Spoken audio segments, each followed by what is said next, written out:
I've always believed that certain places have a way of embedding themselves into your bones, their scents and sounds lingering in the quiet spaces of your memory no matter how far you roam. For me, that place has always been New Orleans. Every time I smell strong coffee or catch a whiff of sweet tobacco, I'm transported back to the dripping humidity of the French Quarter, the sticky nighttime heat that leaves your skin damp and your heart thrumming with the promise of something illicit, just beyond the next corner. But my memories of New Orleans are no longer about the city's jazz clubs or hidden alleys or wrought iron balconies. No, they've all collapsed around one name, one face, and that name is Sophie. I met Sophie on a balmy September night when the city felt suspended in time, when you could almost believe nothing in the world existed outside the cobblestone streets, the flicker of lantern light on centuries-old facades, and the hush of the Mississippi River as it murmured along the bank. I was there on business, a conference for legal professionals, but found myself drawn to the pulsing heartbeat of Bourbon Street on my first free evening. I told myself I was just seeking a bit of local color to distract from my career obligations, to break free of the tidy lines of a life I had so carefully constructed. I never should have been on Bourbon Street that night. I was engaged, with a ring on my finger and a future mapped out in Chicago, a fiancé waiting for me, a wedding planned for the coming year, a career climbing the ladder in a prestigious firm.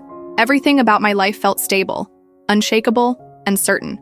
But in New Orleans, everything that once felt certain turned intangible, like the steam that rose off the pavement after a sudden storm. I remember the moment Sophie walked into my life as though lightning split the sky. She wore the city's spirit like a second skin, ignoring closed doors and polite boundaries. From the instant I met her, it was as though she'd stepped out of the swirling Louisiana night, drenched in possibility. Something about her said, "Leave caution behind. Once you begin, there is no going back." Looking back, I realize I was doomed from that very moment. No matter how much I wanted to preserve the life I had back in Chicago, Sophie was the unstoppable force to my carefully planned existence. She was wind and water and fire, a perfect storm. And I, despite every alarm bell ringing in my head, allowed myself to be swept away. I arrived in New Orleans a couple of days before the conference began, hoping for some downtime to explore. I'd been to the city before. Once, when I was a teenager with my family, gawking at the architecture and devouring beignets in the French market. It left a mark on me even then. As an adult, stepping out of the airport into the slow embrace of the sweltering southern air felt like stepping into a dream. The main strip of Bourbon Street was chaotic. Neon lights flickering over throngs of revelers holding plastic cups of sugary alcoholic concoctions. The air reeked of stale beer, fried seafood, and the tang of sweaty bodies dancing to music pouring from countless bars. In my navy pencil skirt and blouse, I felt out of place amid the casual, chaotic crowd. Still, part of me yearned to break free from my self-imposed constraints, to sample the magic of a city that refused to apologize for its wild nature. I ducked into a dark bar with live blues music drifting into the street. The woman on stage had a voice like honeyed whiskey, and the guitarist beside her carried the tune with a languid confidence. I found a seat near the bar, ordering a Sazerac because I'd heard it was the quintessential New Orleans cocktail. The bartender slid the glass toward me, and I sipped the anise-infused liquor, letting the warmth spread through my chest. I remember scanning the crowd, half listening to the music, half lost in the swirl of my thoughts. My eyes caught on a woman who stood near a group of rowdy tourists. She wore black jeans and a cropped black tank top, dark hair falling in waves over one shoulder. Her posture was both relaxed and alert at the same time, like a cat sizing up the room. And then she glanced my way. Her gaze was electric, a spark that shot through me before I could pretend not to notice. She excused herself from the group and walked toward me, each step unhurried but deliberate. I tried to act casual, sipping my drink, but my heart pounded with an inexplicable thrill. She slid onto the bar stool next to mine and offered a quick, devastating smile. "Visiting?" she asked, her voice laced with the drawl of the region, though so faint I wondered if she was a transplant or had traveled extensively. I nodded. "I'm here for a conference, legal stuff," I said, instantly regretting my bland explanation. She tilted her head. "And how do you like our fine city so far?" Her accent made my stomach flutter. "I love it," I replied, voice a touch breathless. "It's alive here in a way that's hard to describe." She grinned, a dimple creasing her cheek. "That's how we keep 'em coming back." Then she extended a hand. "I'm Sophie." I introduced myself. She let our hands linger in a handshake that felt more intimate than such a gesture should, I picked up on the faintest whiff of her perfume, or maybe the night air on her skin, something floral and heady. From there, conversation flowed surprisingly easily. She teased me about my conference, calling me the responsible one, and I teased her back about hanging around Bourbon Street like a local fixture. She shrugged off my remarks with a twinkle in her eye, as though it was all part of a private joke. When the band took a break, she leaned close, her lips near my ear, and asked if I'd like to see something more authentic than the tourist traps. Yes. I said yes before my better judgment could intervene. We stepped out into the muggy night, the bustle of Bourbon Street fading as she guided me along narrower alleys, past hidden courtyards filled with the sound of trickling fountains and laughter from unseen corners. Everything felt cinematic, as if the city itself conspired to weave a story around us. At one point, she paused under a wrought iron balcony, turning to me with an intensity that made my breath catch. "How about we get a drink at a place I know? No neon? No crowds?" I nodded, entranced by her presence. She led me to a small bar tucked away on Frenchman Street, a dimly lit space with a local jazz trio playing in a corner. We found seats at the bar, and the bartender recognized her, greeting her warmly by name. She ordered for us both, another Sazerac, or maybe it was a Vieux Carré. I can't quite recall because every detail started to blur into the singular awareness of Sophie. Her laughter, her wry observations, the occasional brush of her knee against mine as we sat close to hear each other over the music. That's the night she first took my hand and pulled me onto the street when the faint patter of rain began. "Dance with me," she murmured, ignoring my attempts to protest that we were in the middle of the sidewalk. The bar's soft glow illuminated the wet pavement as we spun in lazy circles, the drizzle soaking our hair and clothes. In that moment, I felt weightless, beyond reason or obligations, or the ring that glinted on my left hand. Sophie's grin was a magnet for my eyes, her laughter a spell. Then she tugged me in close, our chests nearly touching as the rain picked up. I could taste it on my lips, warm summer droplets that carried the city's heavy, sweet air. The next thing I knew, she was kissing me, soft, searching, yet filled with a kind of hungry promise. My mind rebelled. This was insane. I was engaged, but my body soared with a thrill I'd never known. For a few heartbeats, I kissed her back, letting myself drown in the sensation of her lips and the press of her hands on my waist. Then clarity struck like a lightning bolt. I pulled away, breathless, eyes wide. She merely stared at me, rain streaming down her face, her hair plastered to her cheeks. "You already did," she said, her voice carrying that southern lilt. I stumbled backward, mumbled an apology, and fled into the night. My heart hammered so violently that I thought I might collapse. Guilt twisted in my gut. The ring on my finger felt like a brand, scalding my skin with silent admonishment. I told myself I'd never see her again, that it was a momentary lapse in judgment, born of the city's sorcery and my own craving for something I couldn't name. But Sophie was a storm that refused to simply pass overhead. And deep down, I knew I wasn't finished with her. Not by a long shot. That night, I returned to my hotel room with the taste of rain and Sophie's kiss lingering on my lips. The guilt was nearly unbearable. In Chicago, I had a life that was meticulously curated for success. A prestigious law firm job, the respect of my peers, a fiancé who was warm, supportive, and wholly undeserving of betrayal.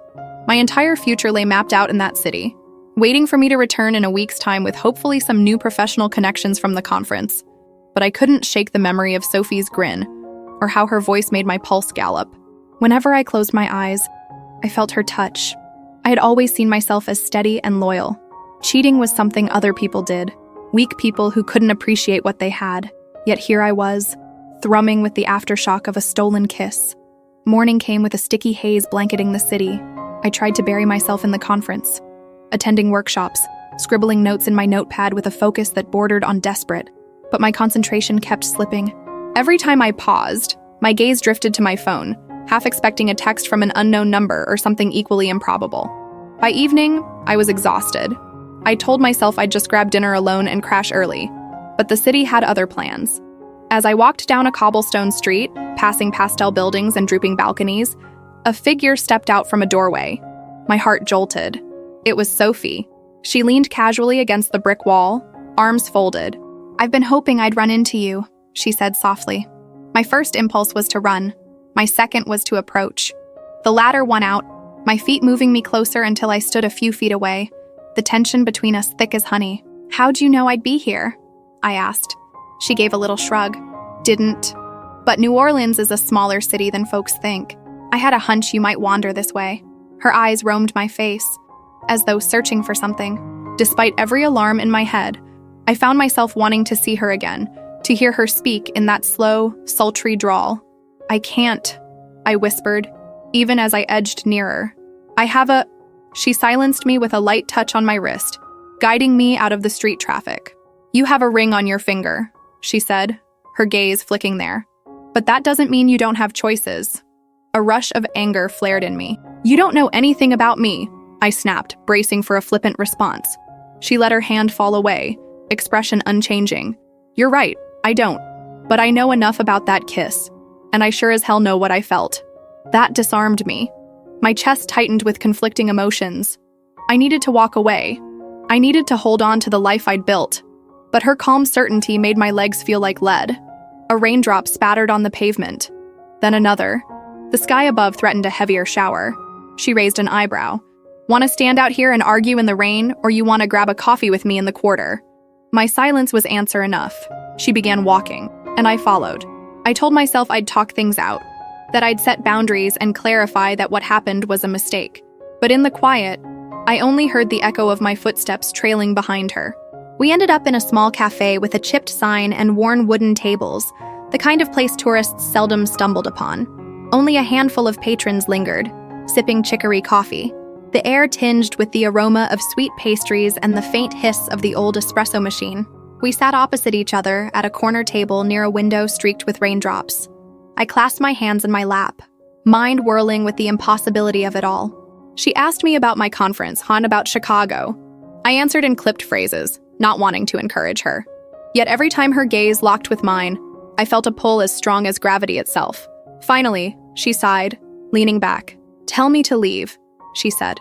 "If you really want me gone, say the words, and I'll walk out that door." I opened my mouth. The words wouldn't come. Instead, I said, "I'm engaged. I love her." My voice faltered on the last phrase. Sophie's gaze softened with something that might have been sympathy. "I'm not trying to ruin your life," she said quietly, "but I can't deny what's between us." I felt tears prick at the corners of my eyes, though I didn't let them fall. "You're not. It's me. It's me choosing to sit here. Me who let you kiss me." She reached across the table, palm up, a silent invitation. I stared at it, throat tight. If I took her hand, I didn't know if I'd ever step back from the edge. If I refused, I was certain I'd spend the rest of my life wondering what might have been.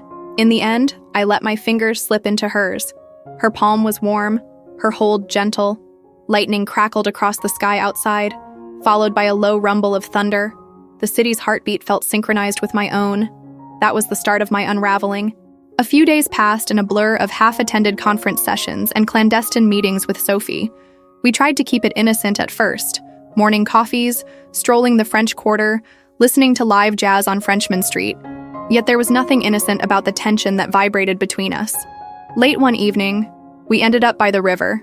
The sky was thick with storm clouds, and the humidity pressed down like a heavy blanket. She teased me about being overdressed for Louisiana, brushing a stray hair behind my ear as we walked. By then, the conference was almost over, my flight back to Chicago looming in a day or two. The knowledge left a knot of panic in my gut. Then the skies opened, releasing a warm deluge that soaked us within moments. We took shelter under the overhang of a closed gift shop, laughing at how quickly the summer rain could drench a person. But when I spotted an open area beside the river where the lights of the city reflected in the puddles, I felt an inexplicable urge. Without warning, I grabbed her hand and tugged her into the rain. She threw me a surprised grin, allowing me to lead her into the downpour. The water was so warm it felt like standing under a giant shower, the night air still heavy and hot. My blouse clung to my torso, water streaming down my cheeks. Her hair stuck to her forehead, mascara smudging slightly under her eyes. "Dance with me," I whispered, echoing her words from that first night. She gave a breathless laugh. "You sure?" I nodded, a lump forming in my throat. "Yes." So we danced in the middle of that empty expanse by the river, the rain pounding all around us. There was no music aside from the rush of water and the occasional roll of thunder, but we moved together as though a hidden melody guided our steps. Her hands found my waist, and I gripped her shoulders, leaning my face close to hers. The world shrank to just the two of us. No fiancé, no future wedding, no responsibilities, just this all-consuming, illogical desire. Rainwater trickled down her neck. I watched a droplet curve along her collarbone, disappearing beneath her soaked shirt. Then she looked at me, eyes dark with longing. I couldn't fight the pull any longer. I kissed her, letting the rain-slicked warmth of her lips crash against mine. It was the kind of kiss that unravels you. I half expected the sky to erupt with lightning at that exact moment, but the world remained hushed except for the rain.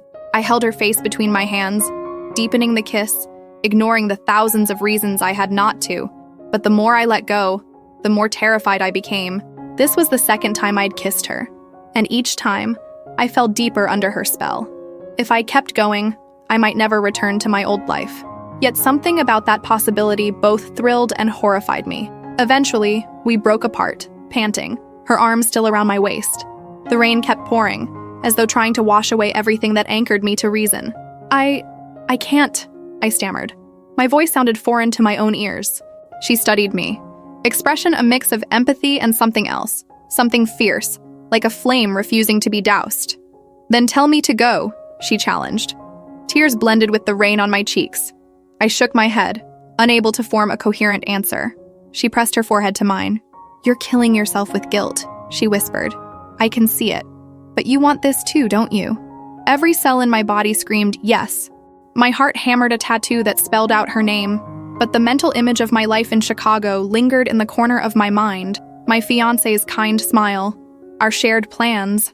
I was on the verge of tears. Sophie pulled back, letting me catch my breath. The tension in her posture conveyed she was bracing for me to run. And maybe that was the moment I realized I was tired of running, tired of living half a life. Because though it was wrong, and though it would come at a cost, I wanted Sophie more than I'd wanted anything in years. So I stayed. We stood in the rain until the clouds ran dry and the wind shifted. And when we finally retreated to a tiny late-night diner for warmth, my entire soul felt like it had taken a step off a cliff. Over the next few days, I let go of the last threads of resistance I possessed. With the conference ending, I extended my stay by a few days under the guise of exploring the city. I lied to my fiancé, said I needed extra time for networking. She was supportive, unaware of the storm brewing in my heart. Meanwhile, I spent my time with Sophie, days and nights blurred in a whirlwind of French Quarter coffee shops, hidden jazz clubs, and stolen kisses in quiet corners. She introduced me to local secrets, a crepe stand tucked behind a residential block, an art gallery run by her friend, a hidden courtyard bar with a jazz trio that played only after midnight. Sometimes, she'd pull me onto a deserted corner of the street to dance, ignoring the stares of passers-by. Other times, we'd slip into her apartment in the Garden District, a ramshackle loft with high ceilings and scuffed hardwood floors littered with paintings, half-finished sketches, and books on every surface. The place smelled faintly of lavender incense, and her cat, Mieta, would lazily greet us from the couch. That loft became our cocoon. The first time I stepped inside, my heart pounded so loudly I thought Sophie would hear. She turned to me, pressing a single finger to my lips, and said, "If you cross this threshold, you might never be the same." She was right. Once inside, she kissed me in a way that devoured any lingering doubts. We tumbled onto the sofa, shedding the last vestiges of pretense. I remember her breath against my neck, her hands tracing patterns on my skin, the raw desperation in our kiss as if we knew time was slipping away. I'd never felt so alive, or so fearful of what I was destroying in the process. Each moment with Sophie was an explosion of sensation that left me breathless. Yet each time my phone buzzed with a text or call from my fiancé, I felt guilt coil around my ribcage. I alternated between ecstasy and despair. Sophie sensed my turmoil. One evening, as I lay in bed beside her, we stared at the chipped paint on the ceiling, a single fan spinning overhead. She had her arm draped across my stomach, her hair fanned out on the pillow. "You're thinking too much again," she said, a gentle tease in her voice. I swallowed. "I can't just forget my old life. I'm engaged, Sophie." She shifted, propping herself up on one elbow, her gaze steady. "I know," she murmured. "I'm not asking you to forget, but you have to decide if you're going to live for yourself or for someone else's version of your future." The words stung. She didn't say them with malice, but the truth behind them was undeniable. I had always believed I loved my fiancé, but as the days slipped by, I realized that maybe I'd also loved the idea of who I was supposed to be, the perfect partner, the rising star at my law firm, the success story. With Sophie, I discovered something raw and unfiltered inside me that I hadn't known existed. Eventually, I sat up, running a trembling hand through my hair. "I can't keep lying," I said, voice shaking. "She deserves the truth, but if I tell her, my life in Chicago will be over." Sophie pressed her lips to my shoulder. "Then do what you have to do," she whispered. "And if you find your way back here, I'll be waiting." Those words sank into me like a promise and a threat all at once. I didn't respond. I let her hold me, the fan ticking overhead, the humid night pressing in around us. In that fragile space, I realized I would eventually have to face the wreckage I was causing. But for a few more stolen days, I clung to the illusion that we could exist in a separate world, one built of old southern streets and smoldering glances.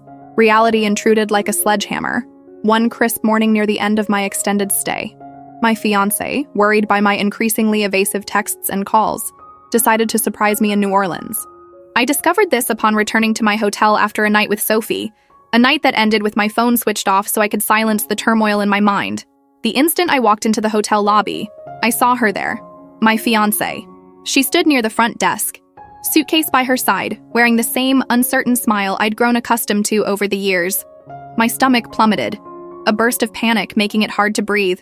She hurried toward me, relief flooding her expression. "Are you all right?" she demanded. "I was so worried. I tried calling, but you never picked up." Words stuck in my throat. I forced a smile that felt grotesque. I'm sorry. I was caught up in things." Her gaze roamed my face, concern etched in her features. "You look different," she said softly. "Is something wrong?" I swallowed, trying to conjure a lie, but the exhaustion of guilt weighed on me, making me feel raw and exposed. "Let's go upstairs," I managed. "We need to talk."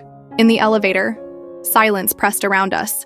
She reached for my hand, and I flinched, an involuntary, minute reaction, but enough for her to sense something was deeply off. Her brow furrowed, tears glistening in her eyes. Once in my hotel room, I paced by the window, looking down at the streets below. People went about their day, oblivious to the cataclysm playing out in my life. My fiancé sat on the edge of the bed, hands twisted in her lap. Finally, I turned. I had to speak.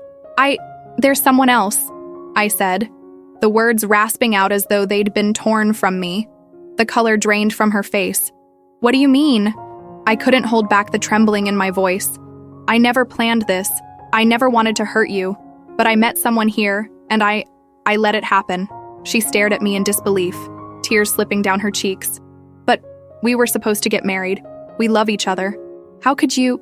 I sank to my knees in front of her, tears burning my own eyes. "I don't have an excuse," I choked. "It's me. I'm so sorry. I'm so sorry." The pain in her expression shattered something inside me. She whispered my name, voice quavering. For a moment, I thought she might storm out or collapse into sobs. Instead, she asked, "Do you love this person?" My mind reeled. Sophie. I pictured her grin, the brush of her lips in the rain, the way she looked at me with naked desire and an understanding that reached deeper than I cared to admit. A strangled sob caught in my throat. "I don't know," I whispered, but I realized that might already be a lie. She exhaled shakily, burying her face in her hands. How do we fix this?" I shook my head, tears slipping down my cheeks. "I don't think we can. Not like this. Maybe we need time." "I'm so sorry." Thus began the unraveling. We talked, or tried to, for what felt like hours. By the end of it, she decided she'd fly back to Chicago. She told me she needed space to figure out if she could ever forgive me. We parted in the lobby. She refused to let me accompany her to the airport. The heartbreak in her eyes as she passed through the rotating doors crushed me. Everything I'd built was falling apart, but a strange part of me felt relief. The truth was out. I was free to face the consequences. I found Sophie later that day, perched on the steps outside a small art gallery where a local painter friend of hers was hosting an exhibit. She looked up, alarm in her eyes when she saw my disheveled state. I told her everything, my fiancé showing up, the painful confrontation, how I confessed it all.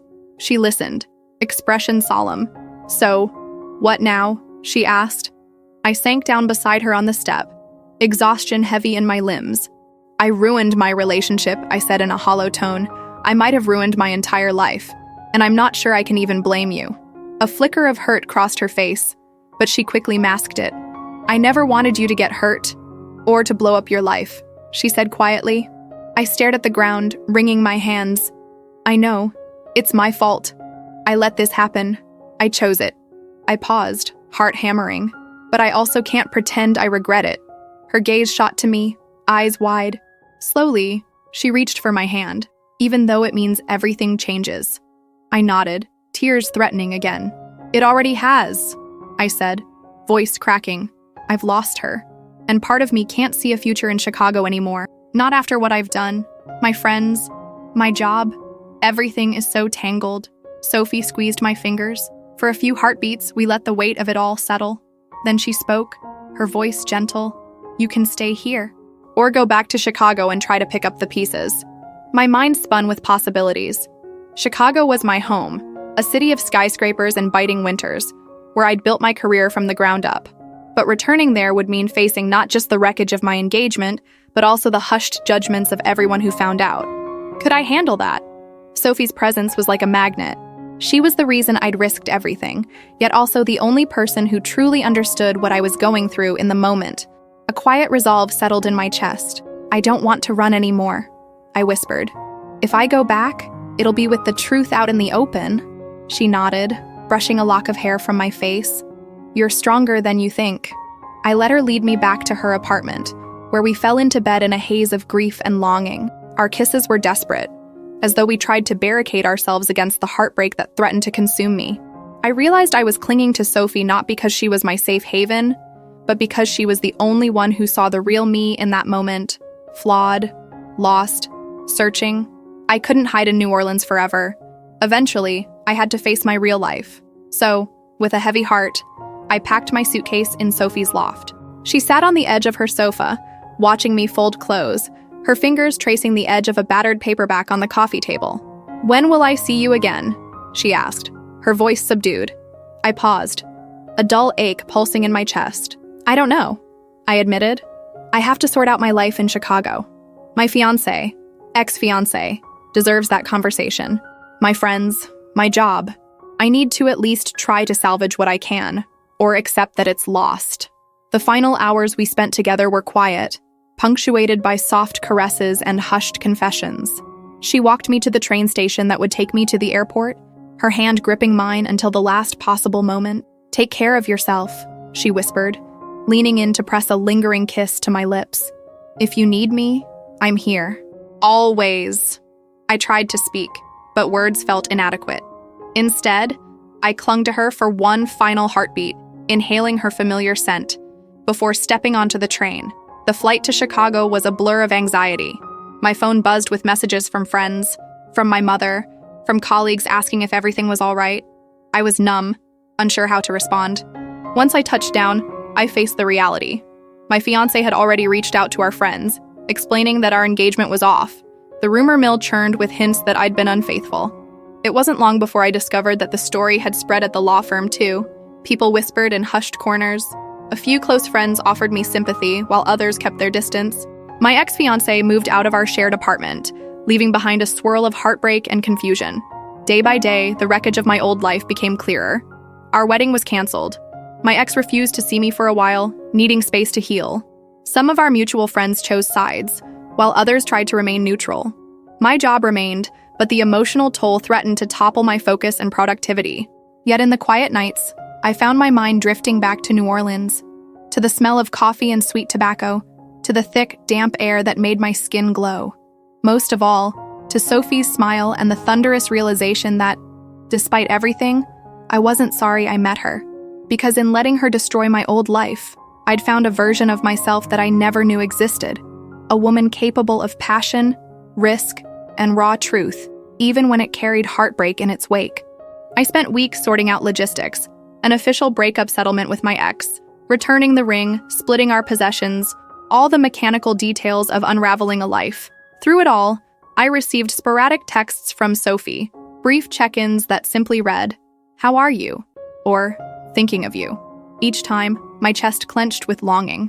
Finally, one gray afternoon, after the last of my ex's things were gone, I sat alone in the half-empty apartment. Dust motes drifted in the stale air.